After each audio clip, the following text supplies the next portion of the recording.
Welcome to News from Quiet Places, where we bring you stories from corners of the world you might not hear about in Europe. I'm Mikhailo. Today we got 3 important updates from Africa, Asia and Pacifics. Let's dive in. Story 1. 80 plus countries call for fossil fuel phase-out roadmap at COP30. At the COP30 climate summit in Belém, more than 80 countries, including many from Africa, Asia and Pacific island nations, jointly demanded a clear roadmap to phase out fossil fuels. The call is significant because it pushes for a just energy transition that recognizes the dependency many developing countries have on fossil fuels, while demanding measurable and time-bound commitments. Why it matters? For many Global South countries, the shift away from fossil fuels isn't just about cutting emissions, it's also about securing the financial and technical support to transform their economies. Story 2. Youth and indigenous activists rally for climate justice at COP30.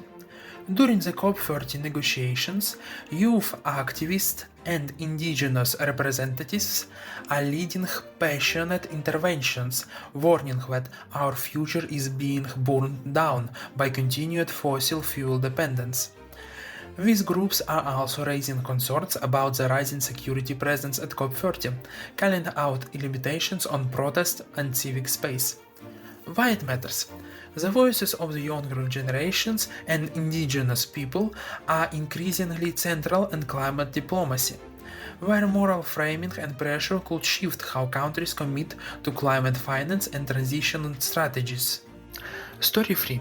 UNO-AU Dialogue on Climate, Peace and Security. On 18 November, a side event at COP30 led by United Nations Office to the African Union, UNO-AU, and the African Union is set to discuss how climate policy and finance can support peace and security in Africa.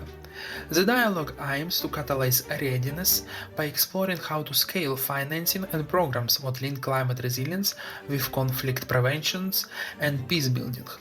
Why it matters? As climate shocks increase, they don't just pose environmental risks, they also fuel instability. Building climate-resilient peace infrastructure is essential for many African countries. That concludes today's edition of News from Quiet Places. Thanks for listening. If you found value in this story, subscribe, share and send suggestions for the regions you'd like us to cover next. I'm Mikhailo, see you next time.